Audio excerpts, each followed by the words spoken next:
officially snowed in. The car is pretty well buried. The driveway is impassable. After we had that last warm up, I tried to make a couple passes down the driveway and I got stuck just across from here where I normally pull the car in and then back it into the parking space that I have in front of the cabin. But the snow had softened up so much that all that compacted snow just became slush and the tires just sunk down and got stuck. And then we got another storm in. I turned too wide, didn't turn narrow enough, and wound up getting stuck in this snowbank here. And there's a storm coming in again. You know, I don't know if it means that we're gonna be getting feet of snow or if we're going to be getting rain snow mix. I don't think it's going to turn to rain just yet. We're still just in the low 30s. I'm not worried about it because I knew that I would get snowed in, and that's fine. I have plenty of provisions in the cabin, so I'm not worried about that. When I set up the cabin for winter, I made sure that I had everything that I would possibly need in order to make it through one season here without leaving the property.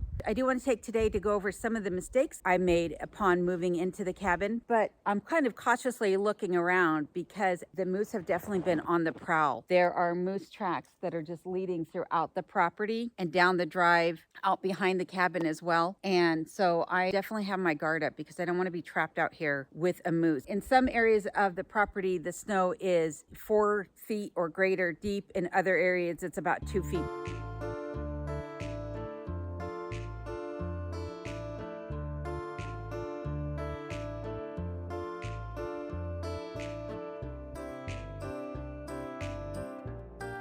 Traversing around the cabin is a little bit more difficult, and so I'm not going around the backside of the cabin as much as I had been previously. The snow is so deep I can't walk through it, and the snowshoes that I have are sinking through the snow. They're not really the right size snowshoes, so that's one of the mistakes I made.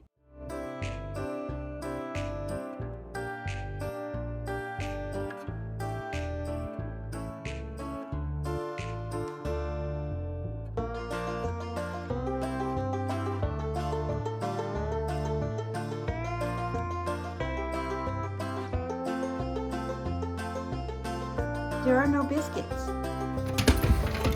The biscuits are gone. They're not in the cabinet. There's no biscuits in the cabinet. They're all gone. I think you ate them all. They're gone. Not having enough dog biscuits, that's probably my biggest mistake, actually. Not really, but in Kenai's eyes, it's definitely the biggest mistake. I know that I made some other mistakes in my provisions for getting through this first year, but again, it's my first year, and yes, I was anxious to get up here. So I wanted to leave Colorado before I sold my house. I was just fortunate enough that it actually sold before I disembarked on this journey. And maybe that was hasty because in doing so, I didn't allow myself the opportunity to do a couple things. I should have gotten a plow put on the car. As I just showed you outside, we are completely snowed in. I can't compact the driveway anymore with the tires of my vehicle. And according to Cabin Dweller, I probably shouldn't have done that anyhow. She told me she used to do the same thing and now she no longer does because it just created problems in the spring with melt off. And luckily, I have provisions to get myself unstuck if I need to. I have a come along. I don't have a winch because I just bought that car before coming out here. I have tracks. I have shovel with me at all times. I have the chainsaw in the vehicle. Not getting that plow put on the vehicle was probably in reality my biggest mistake. I had gotten price quotes on it. I just didn't follow through and thought, I won't need it. It won't be an issue.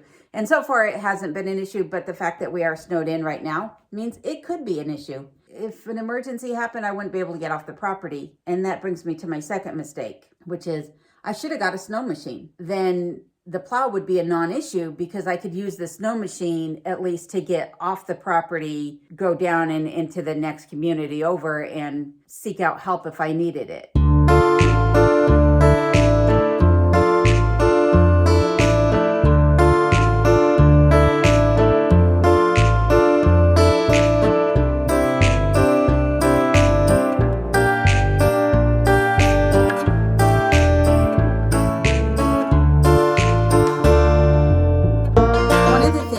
Could have resolved before moving into the cabin was water storage. I could have had large capacity tanks ordered and brought into the property and then filled so that I would have water throughout the year. But I wasn't really overly concerned about it. I did think that I could buy the open top 55-gallon blue drums at Sportsman's Warehouse. However, once hunting season came, those got bought out and there was none to be had. I should have been more proactive on that. What I did in the meantime was I just purchased extra of the 5, 6 or 7 gallon totes and made sure I had plenty of those on hand. They're always full except for when I used it all for cleaning and got, trapped in the property. And I also have coolers that I had bought for transporting refrigerated goods. And after, packing that stuff either into the freezer or into the Yeti, then those coolers now hold water as well. So I have 2 of them, and I think together they hold around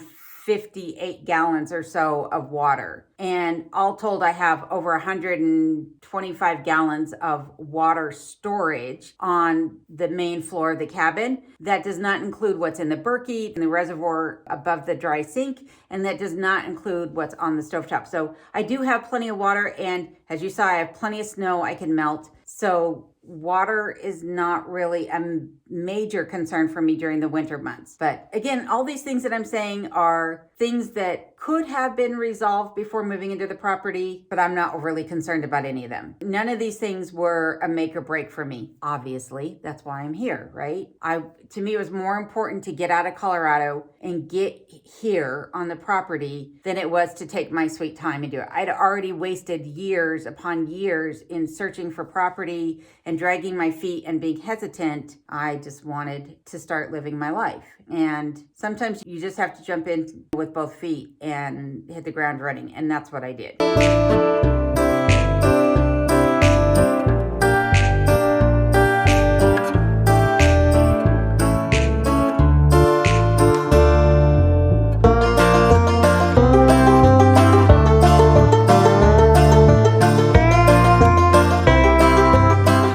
In addition to the plow, the snow machine, and the water storage tanks, the other things that were potential mistakes that could have been prevented is the window coverings. Yeah, I probably should have done a little bit more research as opposed to buying the big, heavy, rigid foam sheets that I'm using. The condensation, believe it or not, hasn't really been that much of an issue. It actually has evaporated off the windows as opposed to melting and dripping down into the wall now that things are getting warmer. So I'm not really too concerned about that. I do like the ability to take them out when I need to look out the window. When I want that sunlight to come in, I can just take the big sheet out of the one window and that'll brings in a lot of light. Or I cut some peepholes in some of the other windows so I can just take out a panel and, glance outside to see if there's a predator or a moose or something like that outside before I let Kenai out, or it just gives me a chance to just,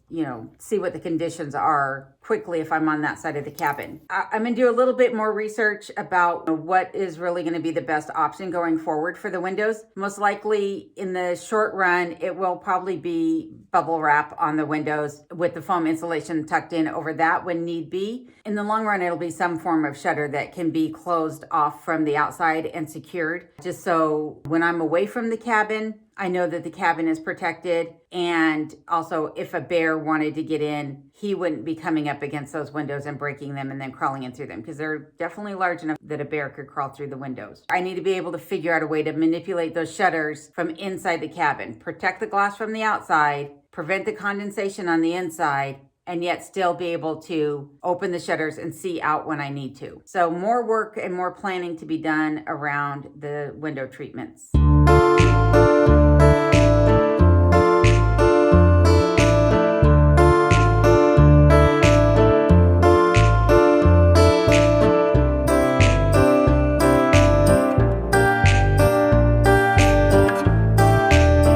Another issue that I probably should have been a little bit more prepared for, and this is a definite shame on me, is the wood that was allowed to get saturated with rain before it got stacked. Some of that could not have been prevented on my end, and some of it could have. The company that I bought the wood from did sell me seasoned wood. I know there's a lot of talk about it was green wood. And yes, there may be some green wood in that, but for the most part, it is not green wood. And I know that because the wood that I've had an issue with was the very first section to get stacked, and it was stacked in a way where it didn't have as much ventilation as I probably should have allowed it to have, and it was the wood that was closer to the ground, again preventing good air circulation. That's not on the company that I bought it from, that's on me. And I should have had tarps on hand when I got here so that when the wood delivered, I could have covered it, allowed all that water to shut off in the other direction, and then stacked it right away. Getting a woodshed built is a priority for me as well. Will that happen this summer? Fingers crossed, yes, but guaranteed, no. This summer, my son will be coming up and he'll be bringing me the rest of my possessions. I only brought up the things that were absolutely necessary to make it through 1 year of living. Could I continue to live like this? Sure, I could. But do keep in mind that I was very anxious to get here and start my life. But there is one mistake that I made that I will truly admit that is a mistake. I can't even believe that I made this mistake. And that mistake is not having bought enough sweets. So as you can see, no cookies, no shortbreads, and no candy to be had in the candy jar. So just those couple things right there, huge mistakes. In all seriousness, I don't think anything that's happened since arriving has been a mistake. I do think there are some definite learning lessons along the way. I'm one that I'm always looking at the positive side of things. So in a future video, I will be talking about what I got right. The provisions that I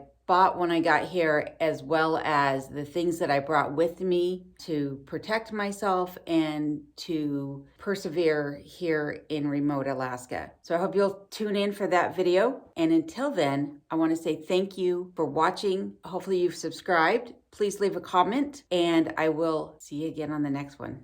And be sure to check out these videos.